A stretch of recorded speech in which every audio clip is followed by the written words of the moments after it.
नमस्कार दोस्तों, जय हिंद। प्रिपरेशन वीडियो चैनल पे आपका पुनः स्वागत है। यह आईपीसी के वीडियो है। आईपीसी के आपको सेकेंड सेशन का 7वां वीडियो है। सेकेंड सेशन में आपको धारा 76 से लेकर के 106 तक का सभी इंपॉर्टेंट एमसीक्यू कराया जा रहा है। सेकेंड सेशन का यह 7वां वीडियो है, जिसमें आज आपको सेक्शन 91 से लेकर के 95 तक का सभी इंपॉर्टेंट एमसीक्यू कराया जाएगा। आपको सेकेंड सेशन में 180 से ज़्यादा इंपॉर्टेंट एमसीक्यू कराया जा सकता है। तो चलिए शुरू करते हैं बिना समय की बर्बादी किए। क्वेश्चन नंबर 121 से। क्या क्वेश्चन नंबर 121? आईपीसी की धारा 90 के अधीन सहमति स्वतंत्र सहमति कही जाती जब यह ऑप्शन नंबर ए 12 वर्ष से अधिक आयु के शिशुओं द्वारा दी गई हो, ऑप्शन बी क्षति के भय एक व्यक्ति द्वारा दी गई हो, ऑप्शन सी विकृचित वाला व्यक्ति द्वारा दी गई हो, ऑप्शन डी तथ्य के भ्रम के अंतर्गत दी गई हो। क्वेश्चन आपको यूपी स्पेशल 2004 तथा 2009 के परीक्षा में पूछा जा चुका है। मैं आपको बता दूं इसका कौन आंसर है। अर्थात आईपीसी के सेक्शन 90 के अधीन सहमति स्वतंत्र सहमति कब कही जाती है? जब वह क्या होती है, जब वह 12 वर्ष से अधिक आयु के शिशु अर्थात 12 वर्ष के अधिक उम्र के बच्चे द्वारा दिया गया हो सहमति, वह स्वतंत्र मानी जाती है आईपीसी की धारा 90 के अकॉर्डिंग। ओके, चलिए इसकी व्याख्या देख लेते हैं। आईपीसी की धारा 90 के पैरा 3 के अधीन जब तक कि संदर्भ से तत्प्रतिकूल प्रतीत न हो, तो यदि वह सहमति ऐसे व्यक्ति ने दी हो जो 12 वर्ष से कम आयु का हो, वैध सहमति नहीं है। अतः 12 वर्ष से अधिक आयु के शिशु द्वारा दी गई सहमति इस धारा के अधीन अर्थात धारा 90 के अधीन स्वतंत्र सहमति कही जाती है। चलिए नेक्स्ट क्वेश्चन, क्वेश्चन नंबर 122। इसमें क्या बताया गया है? बता नहीं पूछ रहा। चलिए देखते हैं क्या पूछ रहा है। एक सपेरे ने सांप का खेला दिखाते हुए यह दावा किया कि वह सर्पदंश को ठीक कर देता है, अर्थात जो सांप काट लिया वह उसको ठीक कर देता है। मृतक ने सर्प से अपने को कटवा दिया, परंतु सपेरा उसे ठीक नहीं कर पाया। सपेरा उत्तरदायी है। अर्थात क्वेश्चन हम एक बार आपको फिर से समझा देते हैं। एक सपेरा है जो बोलता है यदि इस सांप को यदि आपको काट लेता है तो मैं इसे ठीक कर सकता हूँ, परंतु क्या किया, सांप ने उसे काट लिया परंतु वह ठीक नहीं हो पाया, अर्थात वह मृत हो गया, मर गया। तो उस स्थिति में सपेरा के क्या उत्तरदायी होगा? ऑप्शन नंबर ए हत्या के लिए, ऑप्शन बी छल के लिए, ऑप्शन सी सदोष मानववध के लिए उत्तरदायी हो सकता है, ऑप्शन डी किसी अपराध के लिए उत्तरदायी नहीं हो सकता। मैं आपको बता दूं इस स्थिति में क्या होगा। इस स्थिति में सपेरा हत्या के लिए दायी होगा। क्वेश्चन नंबर 122 का आंसर हो गया ऑप्शन नंबर ए। चलिए देख लेते हैं क्वेश्चन कब पूछा जा चुका है। तो क्वेश्चन आपको एमपीएफपीओ 2002 के प्री में पूछा जा चुका है। चलिए इसका व्याख्या देख लेते हैं। यहाँ मृतक की सहमति तथ्य के भ्रम के अधीन दी गई है, अतः सपेरा को सहमति का बचाव नहीं मिलेगा क्योंकि ऐसी सहमति धारा 90 के अधीन आती है। अतः सपेरा हत्या के लिए उत्तरदायी है। इस समस्या के तथ्य पुनाई फातिमा के वाद के समान है, अतः इस वाद का निश्चय देख सकते हैं। Next question, question number 123। क्या 123 में आईपीसी के किस धारा में सद्भाव शब्द का उपयोग में नहीं लिया गया? यानी आईपीसी के नीचे जो सेक्शन का उल्लेख किया गया है, section 90, section 89, section 92 and option D section 93। तो इन सेक्शनों में से कौन सा सेक्शन है जिसमें सद्भाव शब्द का उपयोग नहीं किया है? ओके, क्वेश्चन आपको पूछा जा चुका है उत्तराखंड के सिविल जज में। तो मैं बता दूं यह कौन सी धारा में सद्भाव शब्द का उपयोग नहीं किया गया है। इसका सही आंसर है ऑप्शन नंबर ए अर्थात धारा 90। धारा 90 में क्या किया गया? सद्भाव शब्द का उपयोग नहीं किया गया। चलिए इसका व्याख्या देख लेते हैं। आईपीसी धारा 90 में सद्भाव शब्द का उपयोग नहीं किया गया। इस धारा में उस सम्मति के बारे में उल्लेख है जिसके संदर्भ में यह ज्ञात हो कि वह भय या भ्रम के अधीन दी गई हो। धारा 89 में संरक्षण द्वारा या उसके सम्मति से शिशु उन्मुक्त व्यक्ति के फायदे के लिए सद्भावपूर्वक किया गया कार्य। एंड धारा 92 में सम्मति के बिना किसी व्यक्ति के फायदे के लिए सद्भावपूर्वक किया गया कार्य तथा धारा 93 के अंतर्गत सद्भावपूर्वक दी गई संसूचना के संबंध में प्रावधान किया गया। अर्थात मैं आपको बता दूं धारा 90 के अलावा अन्य सभी धारा 89, 92, 93 सभी धारा में सद्भाव शब्द का उपयोग किया गया है, जबकि धारा 90 में सद्भाव शब्द का कहीं उपयोग नहीं किया गया है। मैं आपको बता दूं सद्भावपूर्वक दी गई संसूचना आईपीसी की धारा आपको पता होना चाहिए। आईपीसी सेक्शन 52 में क्या बताया गया है? 52 में सद्भावपूर्वक बताया गया है। इसके अधीन यह आती कोई सूचना दी तथ्य और भ्रम के अधीन न दी गई हो तो सद्भावपूर्वक कहलाता है। जिसके अधीन आ जाता है यदि कोई कार्य सम्यक सतर्कता और उचित सावधानी के साथ किया गया होता है तो वह सद्भावपूर्वक कहा जाता है।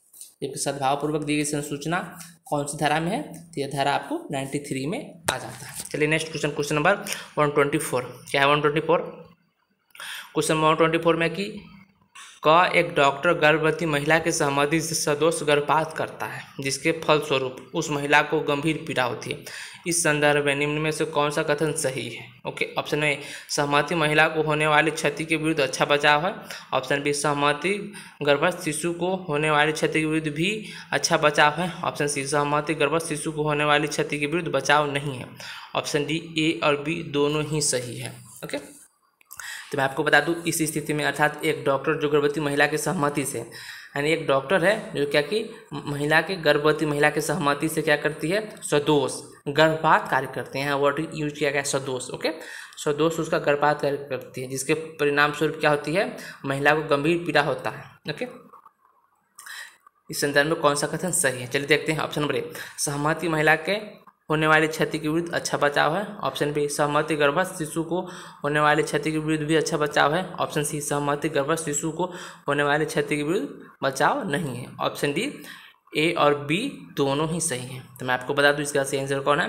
इसका सही आंसर है ऑप्शन नंबर सी, अर्थात सहमति गर्भस्थ शिशु को होने वाली क्षति के विरुद्ध अच्छा बचाव नहीं है। यह क्वेश्चन आपको पूछा जा चुका है यूपीपीसीएस से 1996 एंड 2008 में क्वेश्चन पूछा जा चुका है। चलिए इसके व्याख्या के माध्यम से यह स्पष्ट करते हैं। उक्त समस्या में सहमति महिला को होने वाली क्षति के विरुद्ध अच्छा बचाव है, किंतु डॉक्टर का कार्य चूँकि आईपीसी सेक्शन 91 के अधीन आता है, सहमति का अपवाद आता, सहमति गर्भस्थ शिशु को होने वाली क्षति के विरुद्ध बचाव नहीं है।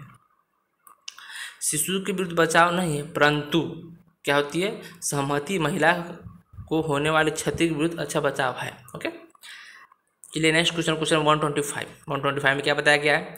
आईपीसी के निम्न धाराओं में से किन अपराधों के संदर्भ में धारा 91 का लाभ अभियुक्त को नहीं दिया जाएगा। अर्थात नीचे जो सेक्शन का उल्लेख किया गया उसमें कौन सेक्शन है, उसके अंतर्गत यदि कोई अपराध हुआ है तो आईपीसी सेक्शन 91 का लाभ अभियुक्त को नहीं दिया जाएगा। चलिए देख लेते हैं। ऑप्शन नंबर ए, धारा 360, धारा 361, 366, 360 कैपिटल ए। ऑप्शन बी, धारा 312, 360, 361, 366, 397 और 398 तथा ऑप्शन सी धारा 497, 498 और 494 तो ऑप्शन डी है धारा 120, 124 और 160 में।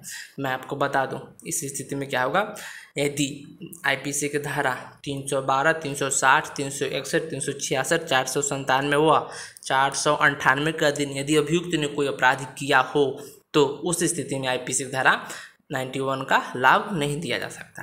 यानी क्वेश्चन नंबर 125 का सही आंसर हो गया ऑप्शन नंबर बी। यह क्वेश्चन आपको पूछा जा चुका है, राजस्थान एपीओ 2011 के प्री में पूछा जा चुका है। चलिए इसका व्याख्या देख लेते हैं। आईपीसी की धारा 91 के अंतर्गत ऐसा कार्य का अपवर्जन है जो कारित अपहानि बिना भी स्वतः अपराध है।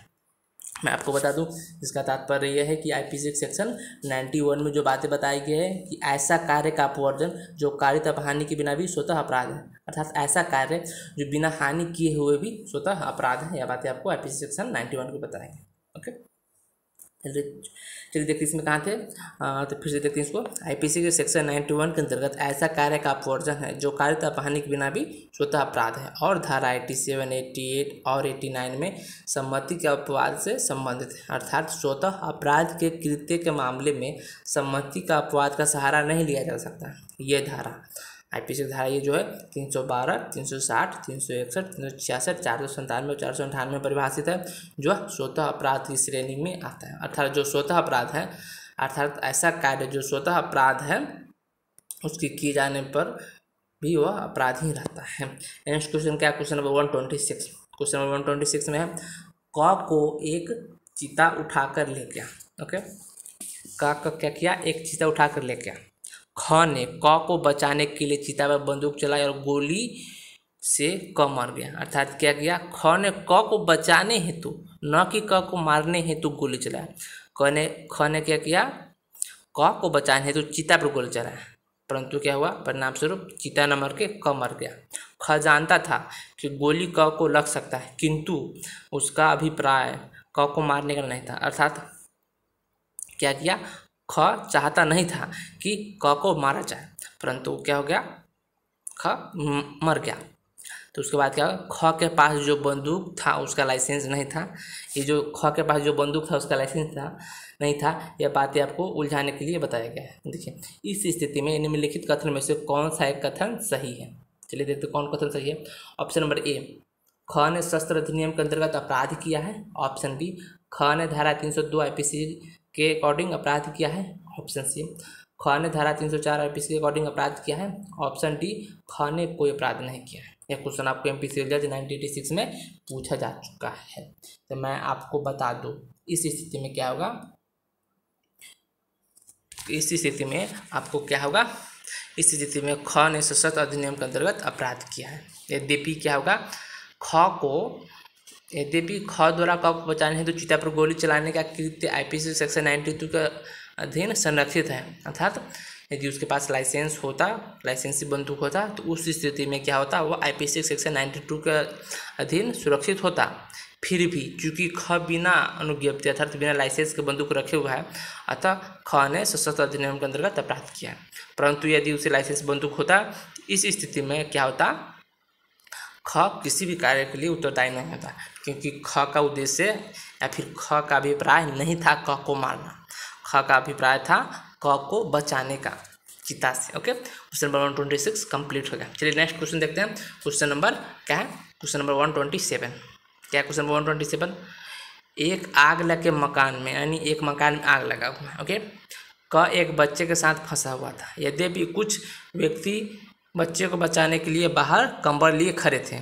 क जानता था कि बच्चा मर जाएगा यदि उसको गिरा दिया जाए, बच्चा मर गया। निम्नलिखित में से कौन सा कथन सही है। अर्थात चलिए एक बार फिर समझा देते हैं। एक घर है, एक मकान है, क्या है, उसमें आग लगा हुआ है। ओके, क एक बच्चे के साथ फंसा हुआ है। यद्यपि क जानता है कि बच्चा को यदि नीचे फेंका जाए तो बच्चा मर जाएगा, परंतु क्या हुआ, नीचे कंबल लगाया हुआ है, इस आशय से गिराता है। ऐसे कंबल पर लोग जो कंबल पकड़े हुए हैं उस पर गिराने के परिणाम से यदि हो सके तो वो बच जाए, नहीं तो संभावना है कि वो मर सकता है। परंतु बच्चा गिराने के बाद क्या होता है, बच्चा मर जाता है। इस स्थिति में कौन सा कथन सही है। ओके, ऑप्शन नंबर ए, क ने हत्या के कोटि में आने वाला आपराधिक मानववध किया है। ऑप्शन बी, क ने हत्या कोटि में न आने वाले आपराधिक मानववध किया है। ऑप्शन सी, क ने कोई अपराध नहीं किया है। ऑप्शन डी, क ने एक कृत्य अर्थात दुष्कृत किया है। मैं आपको बता दूं इस स्थिति में कौन सा सही है। अर्थात क ने क्या किया, कोई अपराध नहीं, क्योंकि क का उद्देश्य उस बच्चे को मारने का नहीं था। क का उद्देश्य उस बच्चे को बचाना था आग से, इसीलिए वह नीचे कंबल पर फेंक रहा था। ओके, क्वेश्चन नंबर 127 आपको पूछा जा चुका है यूपीपीसीएस 2000 के एग्जाम में। चलिए इसका व्याख्या देख लेते हैं। उक्त समस्या अर्थात उपयुक्त जो समस्या है, उस समस्या में चूंकि क उस शिशु को मार डालने का आशय न रखते हुए सद्भावपूर्वक अर्थात आईपीसी सेक्शन 52 का पालन किया हुआ है, सम्यक सतर्कता और उचित सावधानी। देखिए, सद्भावपूर्वक क्या गया है, उस शिशु के फायदे के लिए गृह के छत के से नीचे जहाँ लोग कंबल ताने हुए थे वहाँ पर फेंक देता है। ऐसी परिस्थिति में क को आईपीसी के सेक्शन 92 का बचाव मिला, अतः क ने कोई अपराध नहीं किया है। Okay, next question, question number 128। क्या है 128 देख लेते हैं। एक शिशु यह के साथ एक जलते हुए गृह में है। गृह के नीचे लोग एक कंबल तान लेते हैं।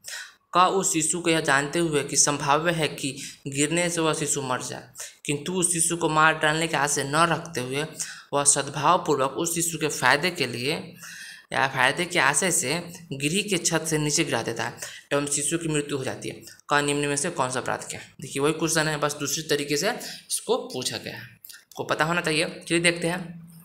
ऑप्शन ए क्या है, आईपीसी सेक्शन 304 क के बचाव मिलेगा। ऑप्शन बी, आईपीसी सेक्शन 304 का भाग 2 के अधीन होगा। ऑप्शन सी, आईपीसी के सेक्शन 302 के अधीन होगा। ऑप्शन डी, क ने कोई अपराध नहीं किया है। मैं आपको बता दूं इस स्थिति में क्या होगा, क ने कोई भी अपराध नहीं किया, क्योंकि क का उद्देश्य उसे मारना नहीं था, क का आशय उसे मारना नहीं था, क का साशय था, क का सद्भावपूर्वक कार्य करते हुए उसकी इच्छा था, वह चाहता था कि वह उस बच्चे को बचा ले, परंतु क्या हो गया, वह बच्चे छत से गिरने के कारण मर गया। यानी इसका सही आंसर हो गया ऑप्शन नंबर डी की कोई अपराध के लिए वह कारित नहीं होगा। यह क्वेश्चन आपको राजस्थान सिविल जज 2015 में पूछा जा चुका है। नेक्स्ट क्वेश्चन क्या, क्वेश्चन 129। देखिए इसमें क्या, एक शल्य चिकित्सक यह देखते हैं, अर्थात एक जो ऑपरेशन करने वाला डॉक्टर तो सर्जन यह देखते हैं कि एक शिशु की ऐसी दुर्घटना हो गई है जिसकी प्राणनाथ साबित होना संभव है, अर्थात जिसका प्राण निकलना संभावना है, मरना उसका निश्चित है, संभाव्य है, जो निश्चित नहीं है। यदि शल्य कर्म तुरंत नहीं किया जाता तो फर्स्ट मेडिकल ट्रीटमेंट न किया जाए, फर्स्ट या फिर ऐसे ही बोल सकते हैं मेडिकल ट्रीटमेंट उसका नहीं किया जाए तो मर सकता था। ओके, इतना समय नहीं है कि उस शिशु के संरक्षक से आवेदन लिया जाए, अर्थात उसके पास इतना समय भी नहीं है कि उस बच्चे के गार्जियन से क्या किया जाए, आवेदन ले सके। क सद्भावपूर्वक शिशु के फायदे के आशय रखते हुए शिशु की अन्यथा अनन्य करने पर भी शल्य कर्म करता है, शिशु की मृत्यु हो जाती है। क ने अपराध कारित किया है। देखिए मैं बता देता हूँ, फिर से क्वेश्चन को दोहरा दूँ एक बार। क एक क्या है, सर्जन अर्थात ऑपरेशन करने वाले डॉक्टर है, शल्य चिकित्सक है। यह जानता है, यह देखता है कि एक शिशु की दुर्घटना हो गई है, यदि उसको प्राण कुछ नहीं किया जाए तो वह मृत हो सकता है। इस स्थिति में क्या होगा, इस स्थिति में सर्जन जो होता है उसके पास इतना समय नहीं होता है कि वह बच्चे के गार्जियन अर्थात संरक्षण से आवेदन पर उसके सहमति ले सके। उसके साथ का जो एक शल्य चिकित्सक है वह सद्भावपूर्वक क्या किया है, शिशु के फायदे के लिए कार्य किया है। तत्पश्चात क्या होता है, शिशु मर जाता है। उस स्थिति में अर्थात उस परिस्थिति में कौन अपराध के लिए कारित होगा। चलिए देखते हैं ऑप्शन नंबर ए आपराधिक मानववध का, ऑप्शन बी हत्या, ऑप्शन सी हत्या करने का प्रयत्न, ऑप्शन डी कोई अपराध नहीं। मैं आपको बता दूं इस स्थिति में जो सर्जन थे अर्थात शल्य चिकित्सक थे वो क्या होंगे, वह किसी भी अपराध अर्थात कोई अपराध के लिए दायी नहीं होंगे। क्वेश्चन नंबर 129 आपको पूछा जा चुका है यूपीएपीओ के स्पेशल 2007 में। इसका सही आंसर हो गया ऑप्शन नंबर डी। चलिए देख लेते हैं व्याख्या। चिकित्सक का जो कृत्य है आईपीसी सेक्शन 92 द्वारा संरक्षित है तथा कौन ने कोई अपराध नहीं किया। यह बातें कहाँ बताई गई है, यह बातें बताई गई है आपको आईपीसी के सेक्शन 92 के इलस्ट्रेशन सी में, अर्थात इलस्ट्रेशन ग में यह बातें बताई गई है। तो मैं आपको दोहरा दूँ एक बात, जो शिशु वाला था, जो प्रीवियस क्वेश्चन था, इसमें बताया गया था कि घर में आग लग जाता है तो शिशु को ऊपर से नीचे फेंका जाता है। यह भी आपको जो इलस्ट्रेशन पे बेस्ड है, कौन सी धारा पे, यह आईपीसी के सेक्शन 92 के इलस्ट्रेशन डी पर आधारित था। चलिए नेक्स्ट क्वेश्चन देखते हैं, क्वेश्चन नंबर 130 अर्थात 130। इसमें क्या बताया गया, यह को एक बाघ उठा के ले जाता है। ओके, यह को क्या करता है, यह को एक बाघ उठा कर ले जाता है। यह उसी टाइप का क्वेश्चन है जिसमें एक चीता का यूज किया गया था। चीता क्या किया था, एक शिशु को उठा कर ले गया। चलिए देखते हैं, यह को एक बाघ उठा ले जाता है, यह जानते हुए कि संभाव्य है कि गोली लगने से यह मर जाए, किंतु क्या हुआ, यह का वध करने का आशय न रखते हुए और सद्भावपूर्वक यह के फायदे के आशय से क उस बाघ पर क्या करता है, गोली चला देता है। क की गोली से यह की मृत्यु कारित घाव हो जाती है। क दोषी है। मैं आपको बता दूं फिर से, इसको क्वेश्चन को समझा दूं। यह क्या किया है, यह को एक बाघ उठा कर ले जाता है। ओके, यह जानते हुए कि संभव है कि गोली लगने से यह मर जाए, किंतु यह को वध करने का आशय न रखते हुए सद्भावपूर्वक यह के फायदे से क्या करता है, उस बाघ पर गोली चलाता है। परंतु क्या होता है, वह गोली बाघ को न लग करके किसको लग जाता है, यह को लग जाता है तथा यह को क्या होता है, ऐसा घाव हो जाता है कि जिससे वह मृत्यु कारित हो सकता है। ओके, इस स्थिति में कौन सा अपराध का दोषी होगा। ऑप्शन नंबर ए हत्या, ऑप्शन बी अपराधी मानव जो हत्या नहीं है, ऑप्शन सी दुर्घटना द्वारा मृत्यु कारित करना, ऑप्शन डी कोई अपराध नहीं। एक क्वेश्चन यूपीएपीओ प्री 2015 में पूछा जा चुका है। तो मैं आपको बता दूं इस स्थिति में क्या होगा, तो इस स्थिति में यह कोई अपराध नहीं हो। क्वेश्चन नंबर 130 का आंसर हो गया ऑप्शन नंबर डी, क्योंकि यहाँ पर इसीलिए कोई अपराध नहीं होगा क्योंकि यह सद्भावनापूर्वक कार्य किया गया, दुराशय के साथ नहीं कार्य किया गया तथा क्या किया गया, यह को बचाने के लिए न कि यह को मारने के आशय से गोली चलाया गया। यहाँ पर क्या किया गया, यह को बचाने के आशय से गोली चलाया गया। ओके, क्वेश्चन नंबर 130 का आंसर हो गया ऑप्शन नंबर डी। चलिए नेक्स्ट क्वेश्चन देखो। नेक्स्ट क्वेश्चन क्या है, क्वेश्चन नंबर 131। आईपीसी कौन सी धारा के अनुसार सद्भाव पूर्वक दी गई संसूचना उस अपहानि के कारण अपराध नहीं है जो उस व्यक्ति को ही जिसे वह दी गई है, यदि वह उस व्यक्ति के फायदे के लिए दी गई हो। ओके, ऑप्शन नंबर ए धारा 92, option B 93, option C 94, option D 95। Question आपको राजस्थान एपीओ 2015 में पूछा जा चुका है। तो मैं आपको बता दूं वह कौन सी धारा है जिसके अनुसार सद्भावपूर्वक दी गई संसूचना उस अपहानि के कारण अपराध नहीं है जो उस व्यक्ति की जिसे वह दी गई है, यदि वह उस व्यक्ति के फायदे के लिए दी गई हो। मैं आपको बता दूं इस स्थिति में आपका सही आंसर होगा ऑप्शन नंबर बी, अर्थात धारा 93 में यह बातें बताई गई हैं कि सद्भाव पूर्वक दी गई संसूचना।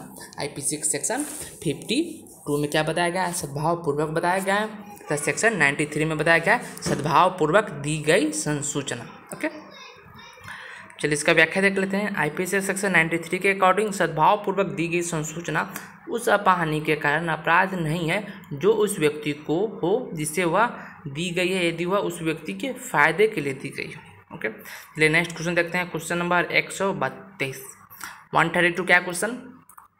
एक डॉक्टर ने अपने मरीज बॉ को बताया कि उसे एड्स हो गया है। यह सुनकर बॉ की हृदय गति रुक गई तथा उसकी मृत्यु हो गई। ने कोई अपराध नहीं किया क्योंकि किसी ने अपराध नहीं किया। ऑप्शन नंबर ए, का यह कर्तव्य था कि वह रोगी को उसके रोग के विषय में बताए। ऑप्शन बी, को यह ज्ञात नहीं था कि बॉ को हृदय रोग है। ऑप्शन सी, ने सद्भावपूर्वक संसूचना दी थी। ऑप्शन डी, की यह बाध्यता नहीं है कि वह अपने रोगियों से केवल मधुर बात ही करे। क्वेश्चन आपको उत्तराखंड PCHJ 2005 तथा MP सिविल जज 1983 में पूछा जा चुका है। ओके, साथ साथ MP सिविल जज 1996 में भी पूछा जा चुका है। मैं आपको बता दूं इस स्थिति में क्या होगा, इस स्थिति में आपको क्या होगा, ने सद्भावपूर्वक संसूचना दी है, इसी हेतु क्या होगा, वह अपराध नहीं होगा। क्वेश्चन नंबर 132 का सही आंसर हो गया ऑप्शन नंबर सी। बातें मैं आपको बता दूं, यह जो उपयुक्त समस्या है यह आईपीसी के सेक्शन 93 के इलस्ट्रेशन ए पर, उसमें एक ही इलस्ट्रेशन है यानी आईपीसी सेक्शन 93 के इलस्ट्रेशन पर आधारित है। चलिए इसका व्याख्या देख लेते हैं।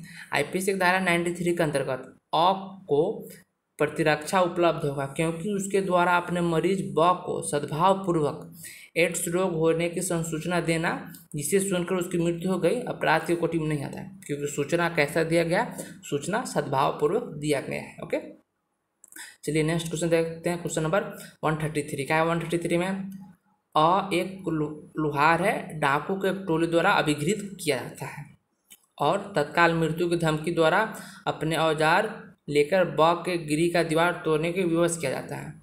डाकू जिनकी संख्या 10 है गृह में प्रवेश करता है, ब का धन और आभूषण लूट लेता है और ब के पुत्र का वध कर देता है। ओके, उस स्थिति में क्या होगा, अब क्या होगा, और डकैती और हत्या का दोषी है। ऑप्शन बी, गृह भेदन और डकैती के दुष्प्रेरण का दोषी है। ऑप्शन सी, किसी भी अपराध का दोषी नहीं है। ऑप्शन डी, डकैती करने के लिए तैयारी करने का दोषी है। तो मैं आपको बता दूं एक लुहार को क्या किया गया है, डाकुओं के एक टोली द्वारा उठा लिया गया अर्थात अभिगृहित कर लिया गया तथा उसको धमकी दिया गया है कि तत्काल मैं तुम्हारी मृत्यु कारित कर दूंगा यदि तुम उस दरवाजे को नहीं तोड़ते हो।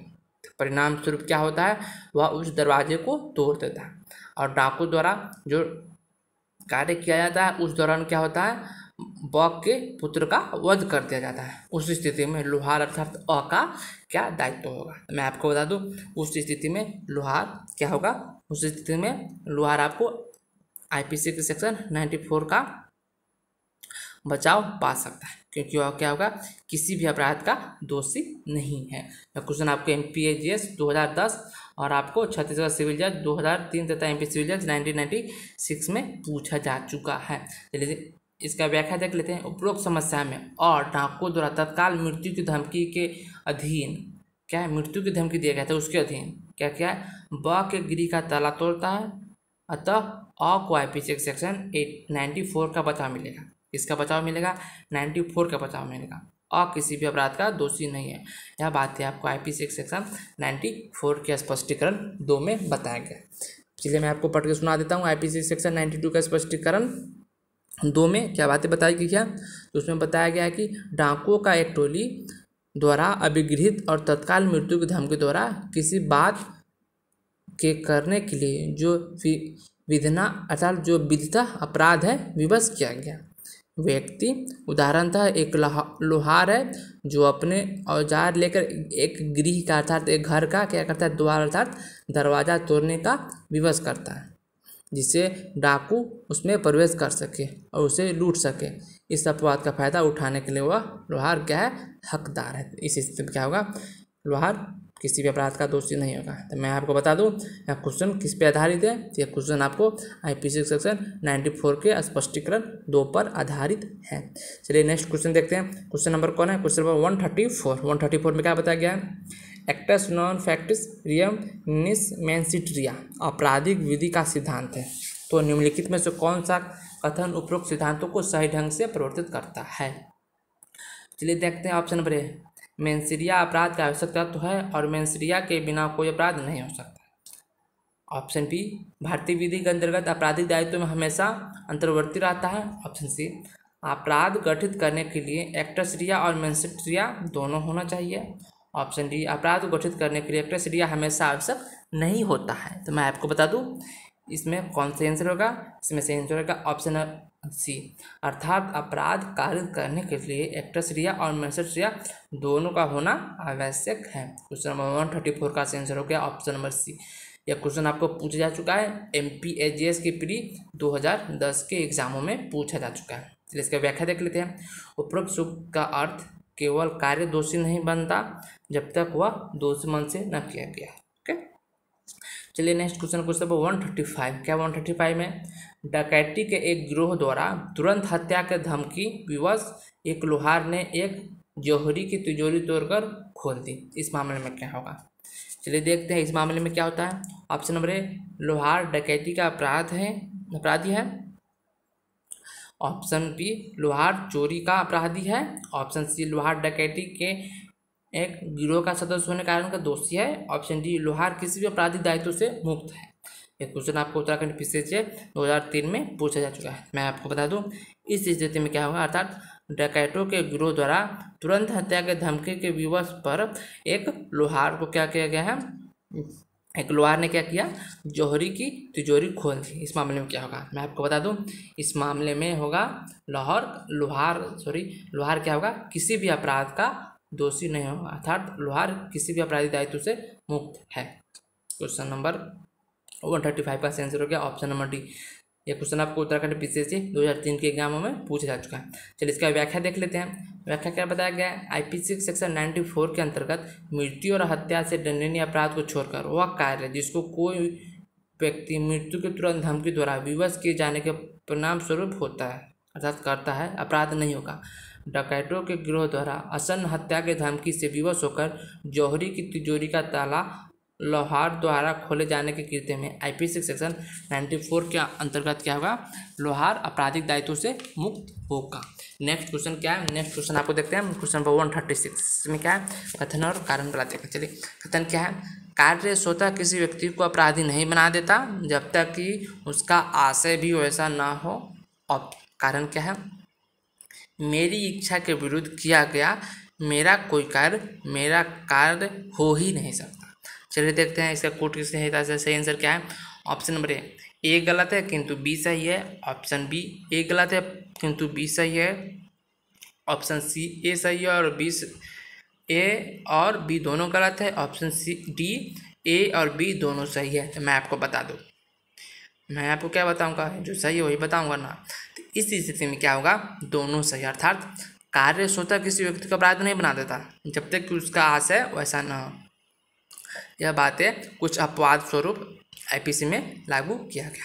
जैसा नेक्स्ट का कारण है जो मैं बता दूं, मेरी इच्छा के विरुद्ध किया गया मेरा कार्य हो ही नहीं सकता।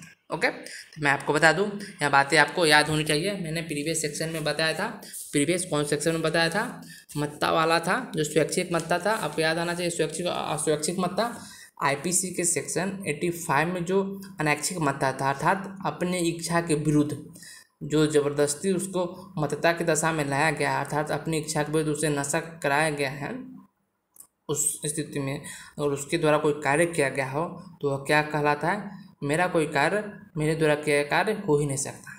यह बात है आपको आईपीसी की सेक्शन 85 में लागू होता है। तो साथ ही साथ मैं बता दूं आईपीसी की सेक्शन 86 में बताया गया है कि मत्ता जिसमें क्या हो अपनी इच्छा के अनुसार किया गया हो, उस स्थिति में यदि कोई कार्य किया गया तो अब उसका लाभ था तब उसका बचावा नहीं दिया जा सकता, क्योंकि क्या होगा उस स्थिति में अपनी इच्छा से वह किया गया। ओके, क्वेश्चन नंबर 136 का आंसर हो गया ऑप्शन नंबर डी। क्वेश्चन आपको पूछा जा चुका है यूपीपीसीएस की प्री 2010 के एग्जामों में। चलिए इसका व्याख्या देख लेते हैं। उक्त दोनों कथन सत्य है और आईपीसी सेक्शन 94 के संदर्भ में लागू होता है।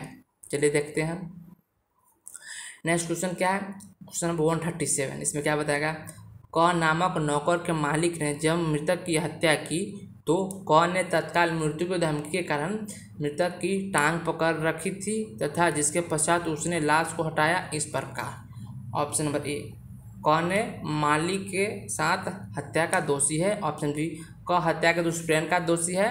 ऑप्शन सी, क किसी भी अपराध का दोषी नहीं है। ऑप्शन डी, अपने मालिक द्वारा किए गए कार्य के साक्ष्य के विलोप करने का दोषी है। तो क्वेश्चन आपको एमपी सिविल जज 1983 में पूछा जा चुका है। मैं आपको बता दूं क्वेश्चन क्या पूछा जा रहा है। क्वेश्चन ये पूछा जा रहा है कि मालिक द्वारा किसी की हत्या किया गया है। ओके, तो उस स्थिति में क्या होगा, मालिक ने नौकर को तत्काल धमकी दिया है। कैसी धमकी, तो मृत्यु की धमकी दिया है कि तुम यह कार्य नहीं करोगे तुम्हारी मृत्यु कर दिया जाएगा। उस स्थिति में नौकर क्या करता है, उस मृतक के टांग पकड़ रखा था तब उसके पश्चात लाश को हटाता है। तो मैं आपको बता दूं सही आंसर कौन होगा क्वेश्चन नंबर 137 का। तो क्या होगा, क किसी भी अपराध का दोषी नहीं होगा, क्योंकि क को क्या किया गया है, तत्काल मृत्यु की धमकी दी गई है तथा उसके पश्चात उसके द्वारा कोई कार्य कराया जा रहा है। इसी स्थिति में उसको बचाव मिलेगा आईपीसी के सेक्शन 94 का। क्वेश्चन नंबर 137 आपको पूछा जा चुका है एमपी सिविल जज 1983 में। चलिए इसका व्याख्या देख लेते हैं। क यहाँ चूंकि तत्काल मृत्यु की धमकी के अधीन कार्य कर रहा था अतएव अर्थात क को आईपीसी के सेक्शन 94 का बचाव उपलब्ध होगा और क किसी अपराध का दोषी नहीं है। नेक्स्ट क्वेश्चन क्या है, क्वेश्चन नंबर 138, इसमें बताया गया राज्य चाहे कितना भी शक्तिशाली क्यों न हो उसके लिए समाज के प्रत्येक गलत कार्य के विरुद्ध रक्षक अर्थात प्रहरी उपलब्ध कराना आवश्यक नहीं है। यह कहा है, यह किसने कहा है, मैं आपको बता दूं। ऑप्शन नंबर 1 क्या है, एच.एस. गौरा ने। ऑप्शन बी, शमसुल हुदा ने। ऑप्शन सी, वी राजू ने। ऑप्शन डी, मुस्तफ़ा अली ने। क्वेश्चन आपको यूपीपीसीएस 1998 में पूछा जा चुका है। ओके, मैं आपको बता दूं यह क्वेश्चन किसके संदर्भ में है, तो यह क्वेश्चन आईपीसी के सेक्शन यानी यह क्वेश्चन आपको प्राइवेट प्रतिरक्षा के संदर्भ में है। मैं आपको बता दूं प्राइवेट प्रतिरक्षा से संबंधित क्वेश्चन आपको अगले वीडियो में बनाया जाएगा। चलिए इसको पहले कंप्लीट करते हैं। इसमें क्या है, तो कौन कहे थे यह बातें, मैं आपको बता दूं इसका आंसर है ऑप्शन नंबर बी अर्थात शमसुल हुदा ने यह बातें बताई थी कि राज्य चाहे कितने भी शक्तिशाली क्यों न हो उसके लिए समाज के प्रत्येक गलत कार्य के विरुद्ध रक्षक अर्थात प्रहरी उपलब्ध कराना असंभव है।